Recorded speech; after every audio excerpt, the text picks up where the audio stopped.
What's up, everyone? We got a Dreamcast guy video here. You know I love doing my reaction to Dreamcast guy. His headline is PlayStation hates PC gaming. This is absolutely hilarious. Sony is going back to full PlayStation 5 exclusive, which I believe they're going to be doing. They did their experiment. They saw the results. It's under 2%. But you realize that it's like, what do I really need to do? Is this really worth hurting my brand image and making me realize that I could just strengthen my brand image more and it's under 2%, like 1.4, 1.5? Yeah, of course. So yeah, I don't know about Sony hating PC gaming, but I don't know. They like to pirate a lot, so maybe that's a possibility. But we know how Dreamcast guys' headlines are. They're very provoking. They like to get to you if you're on a side that is not PlayStation and stuff like that. So yeah, let's see what he has to say. This is going to be very interesting. I want you guys to let me know what you think about this. You saw my video. I want to see what he has to say when it comes to PlayStation pulling their tentpole games and their first-party major games from PC gaming. So here we go. Let's get into this. This is going to be funny. All right, let's go.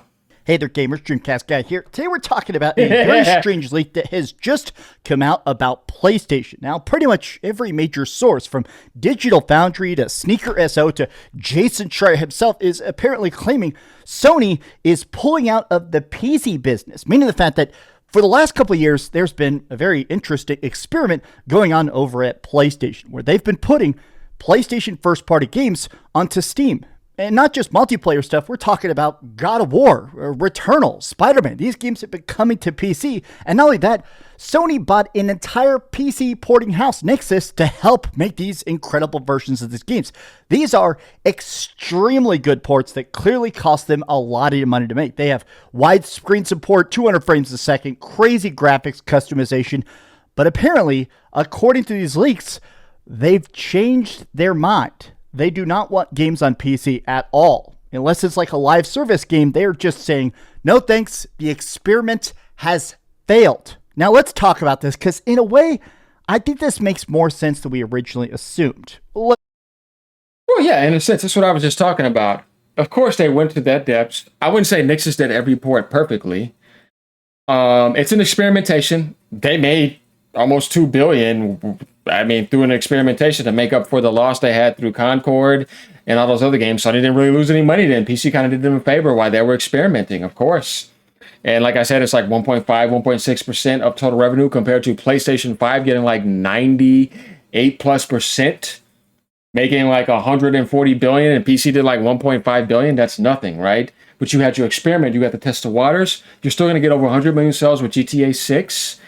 You're in that position to mess up. Xbox does everything so bad that it doesn't matter because Sony has free reign, right? Until Nintendo now comes in front of their face. And then they realize, we're going to go to Nintendo route. We're dropping the price by $200 in Japan. Nintendo's our competitor. We're going to be doing exclusive more now. PC can get side projects that don't really sell PlayStation consoles.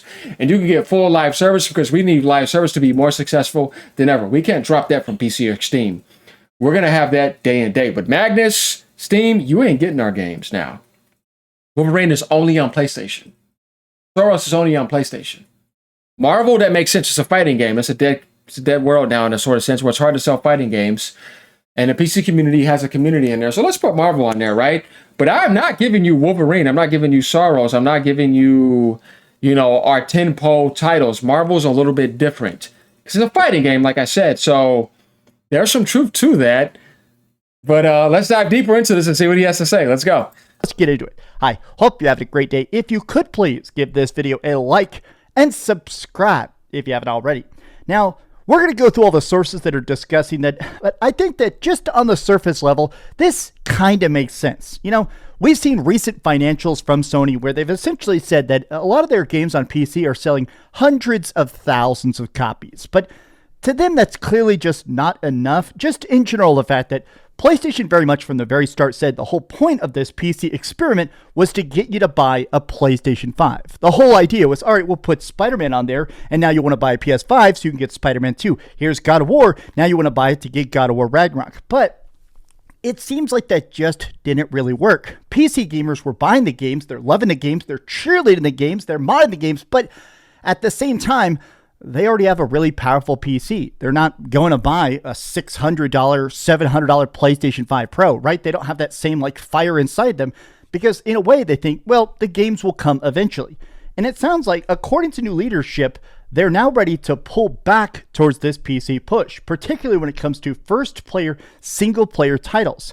I guess maybe it was just too expensive, or maybe in a way, they weren't seeing that feedback that maybe they actually desired. Like, think about how they handle exclusives. Sony does not release a lot of PlayStation exclusives, especially in the last couple of years. When we do, they're incredibly good, like Ghost of Yotei or Astrobot, but even when that game sells something like, let's say 5, 6, 7 million copies, right? Let's say 7 million copies of Ghost of Yotei have sold. That to them is incredibly valuable, because how many of that is new players? How many of that is people that bought a PlayStation 5 to play that experience, and now they're locked into the ecosystem? Meaning that, hey, every future game, we're going to get a cut. First party or third party. Every game you buy is now through us. Whereas if you're playing it on Steam, yeah, we're happy we got $70 out of you, but Valve got a cut, and now Valve's going to keep getting a cut. We want to make sure that you're contained in the PlayStation ecosystem. But the one exception to that, of course, is live service. Yeah, of course. This is what I said before.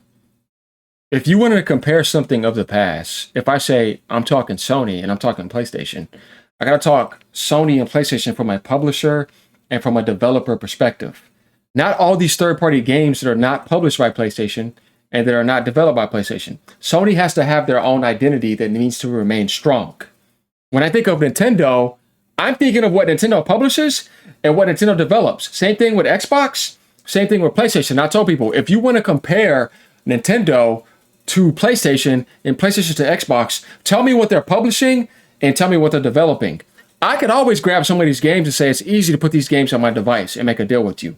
But what am I giving to the world from my heart? What am I giving to my world from my insides?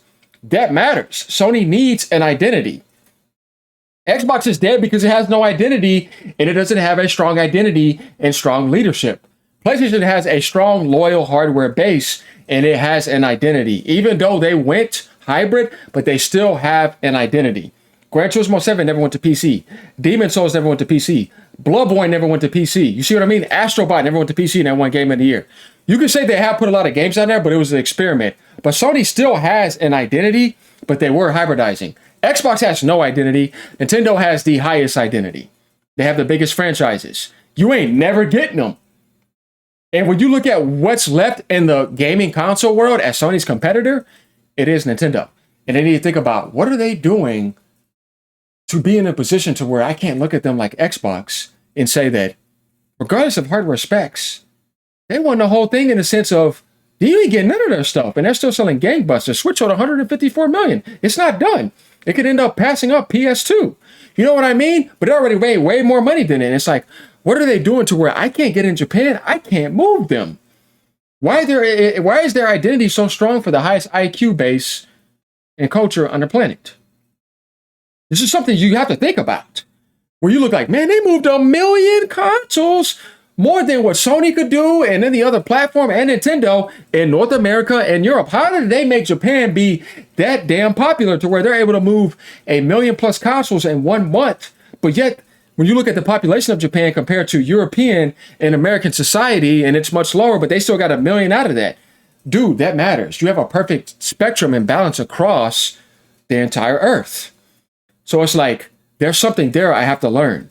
If I'm looking for improvement, I'm not looking at Xbox. They can't help me improve. They can't even improve themselves. I'm looking at Nintendo. And I have to see what they're doing. So Sony's like, they have a very strong identity. They have a very strong mascot. They have a very strong exclusive publishing aspect. Ever since the beginning of NES, all the way to now, they've led the way with their first party. They weren't getting massive third party. But now they're slicing into my third party, and they're getting games like RE9, which sets the standards for all benchmarks of the industry right now. But they're getting 60 frames per second from Capcom. That's cutting into my third party, and they can take it on the go. That type of stuff matters. I want to make a PlayStation handheld. Microsoft wants to make a PlayStation handheld. It's like, you can't get too narrow-sighted in the Xbox versus PlayStation bubble. You have to look into the Nintendo world too. Outside of Steam, Xbox, and PlayStation, right?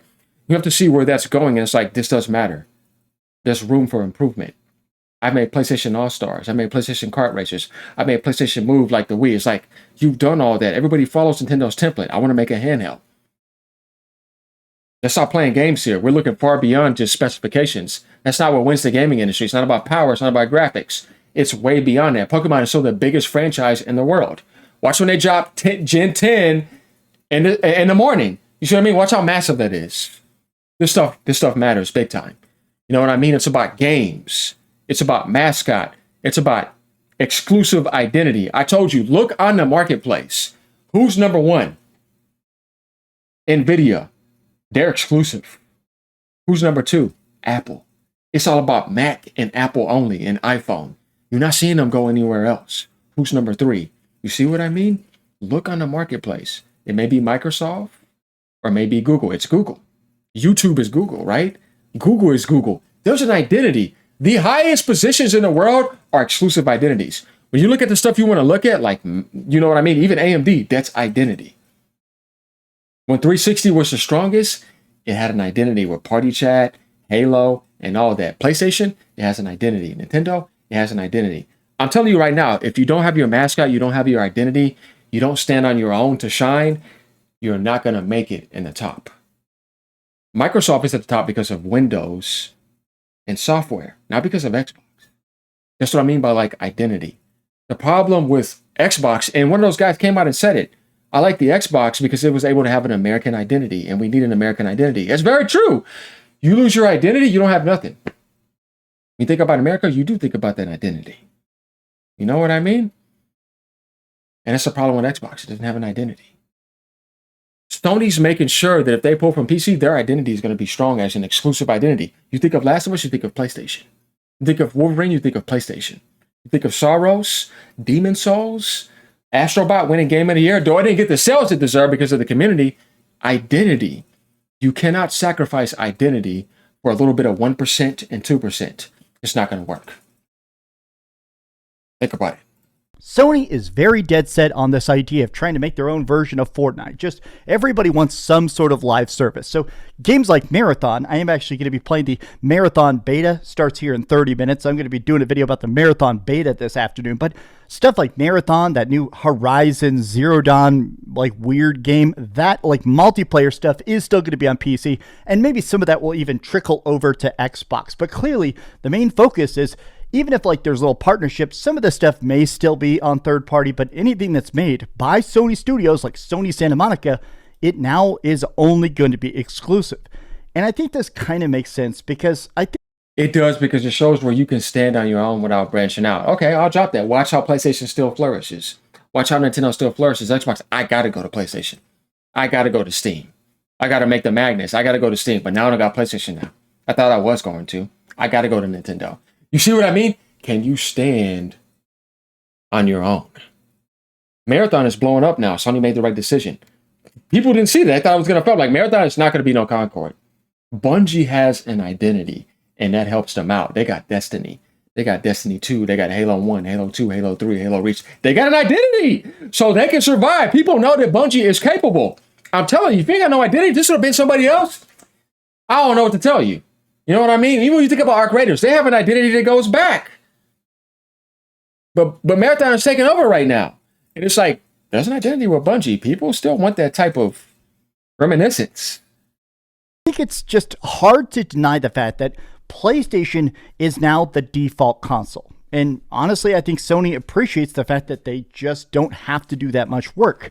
Their system has sold so much that if you want a next-gen console with the best optimized games, they're all on PlayStation, or in this case, PlayStation 5 Pro. Like right now, I do have a review going up tomorrow for Resident Evil Requiem. I have been playing it, but there's weird embargo stuff. This version of the game is insane. It's photorealistic. I mean, the graphics literally practically defy the imagination. It just looks so good. And it's weird to think that it looks best on PlayStation 5 Pro. This is not because of Sony tools or Sony developers. It's that they're getting a return on investment. Developers know, okay, if we put in an extra $5 million, $10 million of development cost to make it look extra incredible on PlayStation 5, that's where most players will. We'll sell hundreds of thousands, if not millions of extra copies. What are you saying, Dreamcast guy? When I think about Resident Evil, I think about Resident Evil 1 and an identity on PlayStation 1. Raccoon City, Resident Evil 2. Its identity is PlayStation. Though it's not a PlayStation published game, but Resident Evil has a historical identity with Sony. So does Grand Theft Auto. You see how that still is playing out? You can't deny it. It doesn't matter if you're a PlayStation guy and you're not a PlayStation guy and you're anti-PlayStation, you like X. It doesn't matter. You need to face the truth. What is the reality here? As man, let's face the truth. It's this identity that I identify when I think of Resident Evil. There's like some people, when they thought of Final Fantasy 7, they identified a PlayStation. And it's like that type of stuff matters in people's memory. It does. And you can't deny that, whether you agree with it or not. That's not the point. It's not about agreement or disagreement. That's the reality. It's about what is the reality here at place. There's an identity there. So Sony is in this weird spot when they think, okay, is it really worth trying to meet people on their side? Is it really worth trying to actually spend all this extra money porting, all this extra development time to put a external port out there on PC or even Xbox or Nintendo Switch, when really at this point, we might as well go back to the closed garden approach. With the PlayStation 4, a lot of people kind of forget this now, but Sony was obsessively closed ecosystem. They didn't even want you to be able to play with people on other platforms, which meant that for literally the first couple of years that Fortnite existed, you could only play with literally, like Nintendo Switch people could play with Xbox people, could play with PC people. PlayStation 4 was in its own separate bubble. And in a way that very much worked. It took them years to start to let those walls down. And I kind of think they're about to bring those walls back up. But I want to talk about this Jason Schreier clip because over on the Gaming Leaks and Rumors subreddit, people think that there's an extra bit to this.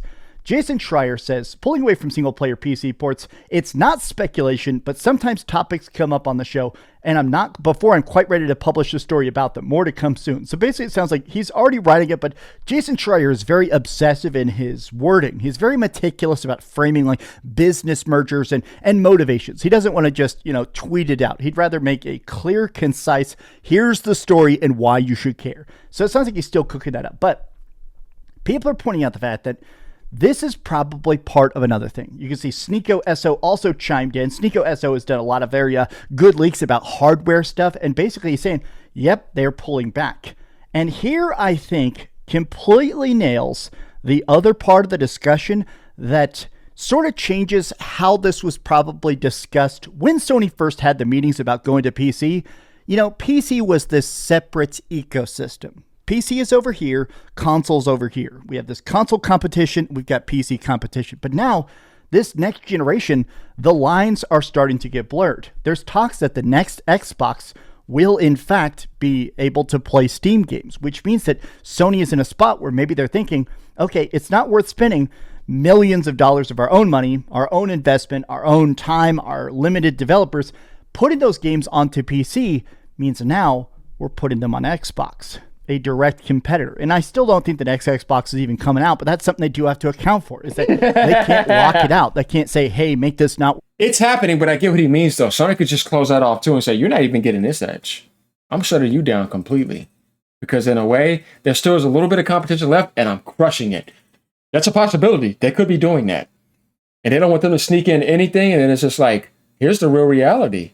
Now, you don't got our games to see what you're going to do. You thought you were going to sneak in? I'm shutting that stuff down. What you gonna do about it? I don't need Steam anyways.